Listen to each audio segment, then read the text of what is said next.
In this video, we'll be discussing how to go about setting up different different payment options for your paid events. However, I do want to note that this is going to be a very quick overview, so if this is something that you're not completely familiar with, I do also recommend checking out our advanced event payment scenarios and setting up paid events articles in our Club Manager help guide. Now, jumping right in, you should already be pretty familiar with how to create a basic event, as well as how to create an event from template. I've gone ahead and I've pre-filled a lot of this information out, so we're just going to be marketing a windsurfing basics course.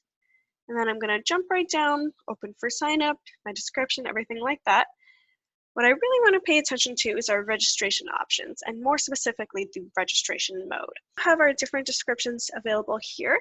Just a quick rundown. So standard and cart means that each person, when they're signing up for this event, they have to create their own account. If they don't already have one, they have to create one at the time of sign up, or they can log in and continue registration through there. For our simple registration, this is most likely used during ticket sales. So if you don't need to collect a whole lot of information on somebody, they do have the option to be logged in, but they actually don't have, or excuse me, it's actually not mandatory for them to have an account to attend this event. So if you're, for example, marketing a whale watching cruise, really just want to know how many people are coming. You don't need to collect a ton of information. They're just going to come on the boat and go over all the safety info with them there. Family and youth, this is usually used for something like a mommy and me swim class or for day camps, things along those lines. So you can see that the contacts can register themselves, or they can also register other family members as well. There is going to be one parent account, and then from that parent account, they can have multiple what we call child accounts. Child account doesn't necessarily mean that this is a child of the person. It just means that it's a sub account of the original. So a spouse, for example, could also be considered a child account. And then you'll also notice here, so once everybody who is registered has been selected and we've gone ahead and matched up the family, it's going to act like our standard mode for continuing there. Now moving forward, since this is a paid event, keep in mind we do want to make sure we have this box checked, and that's going to allow us to proceed. All right, now that we've gone ahead and created our event, we're going to update our payment information. Now I've gone ahead and pre-filled a few of these already, so you can see we have our full payment for members, full payment for non-members, and our deposit and remainder for members only. Now, obviously, you can see this option requires a membership, and then I also have a note here stating that this option will be disabled 7 days before the start of this event. If I scroll down here, we're creating our deposit and remainder for non-members. So this is where you can see where you get these little notes and the requirements. So of course, since this is for non-members, we're going to leave this box unchecked because you don't need a membership to purchase this item. Disable option before event starts.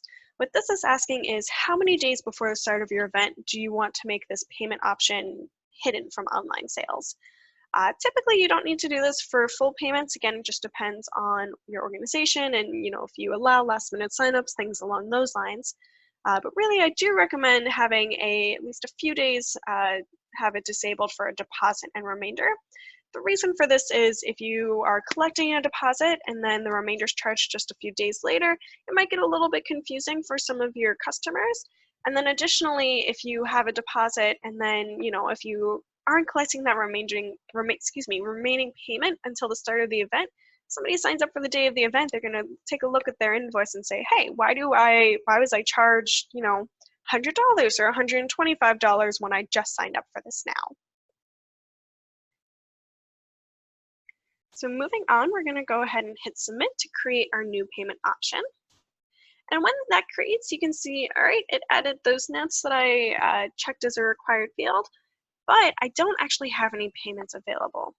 So in this instance, since we have our full payment for non-members set at $150, I'm going to go ahead and set the total of our deposit and remainder to $150.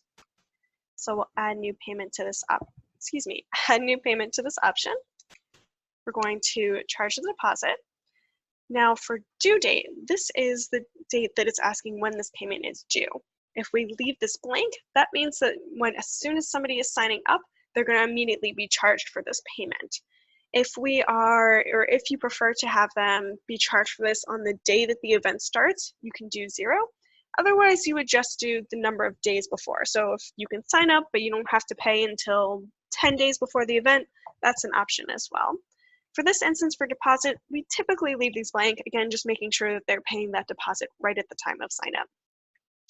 For code, this is going to be used to look it up quickly in the point of sale. I'll just write in here deposit for windsurfing. And we have a few other options available as well for this payment. Point of sale only. So this means that somebody cannot sign up for this payment option through the event. They would have to either call in or come in person, speak to somebody who can charge them through the point of sale. Can this item have tips added?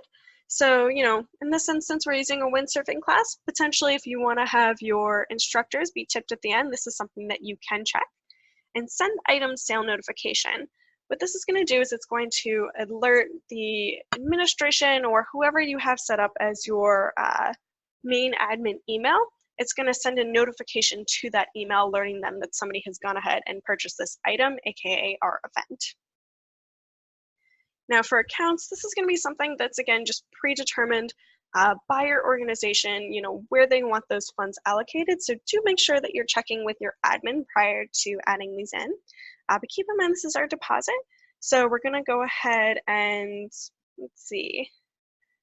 For this example, we'll select, I believe we have an instruction option. We'll do it as our, let's see, for sailing education, miscellaneous income. This is, again, just a sample. This can be changed later on as well. And since we're going to have our total for 150, we're going to select our deposit to just be 50.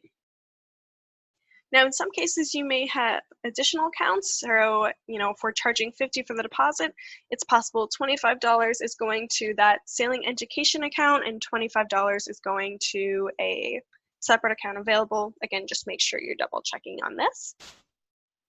And then for this last section, is this item active? That means if it's active, it can be sold currently. If you uncheck this box, you'll notice on the next page, it's actually going to go ahead and cross it out and mark it in red and let you know that nobody has the option to sign up for this payment currently. So we'll go ahead and submit. And you can see we have our deposit here available, due at the time of sign up. And then again, keep in mind that this option is going to entirely disable 7 days before the start of the event. Now that we have our deposit, we want to go ahead and add our remainder. And now this is going to be added to the same payment option. You don't want to have deposit and remainder as two separate payment options because that means somebody could just pay $50 and be completely signed up for the event versus having paid the full $150 that they're required. Now, remainder, like I mentioned earlier, we do recommend that you have this due a couple days before the event. Again, really just up to your organization and how you choose to proceed. In this case, I'll say that this is due 3 days before the event starts. I'm going to again just pull up our shortcut. This item is not going to be point of sale only. We're not going to have it add tips just for the sake of simplicity, and we're not going to have it send a sale item notification because we like keeping track of who's signing up within Pinfire itself. Again, just a preference per organization. I'm just going to go ahead and select a random account for now. And then keep in mind our deposit was $50, so we're going to add 100 for the remainder. Make sure that's active. And I'm going to submit here. So now if I scroll down, this last option, deposit and remainder, this is what we've gone ahead and created. So you can see we have our deposit, $50, remainder, $100, so the total that they're going to be paying is $150, which we've also gone ahead and made as the full payment option available as well. You can also note that this one now has a due date of 3 days before the event. So now that that's complete, you can go ahead, add your questionnaires, anything that's available, and then do just make sure you save this as well. Now, if I go to our event page, you can see we've created our event. It is open for sign up. And then these are our different payment options. So you can see for members, it's going to be $100, regardless of if they do the full payment or deposit and remainder. And for our non-members, we have $150. So now if I were to go ahead and sign up for this event, just to give you an idea, this is where it's going to show my different options available. Because the account that I'm currently logged into doesn't have a membership, you'll actually notice I don't qualify for these options that we've checked require membership. So I actually don't even have the ability to add those to my cart. I'm going to go ahead and instead select our deposit and remainder for a non-member. You can see this has been added to my cart. I can go ahead and enter a promotional code if I have one available. Otherwise, I can easily check out. Again, just updating contact information. Complete purchase, update billing information if needed, and I don't have a credit card on file. We've done these a few times in some other videos, but just to show you.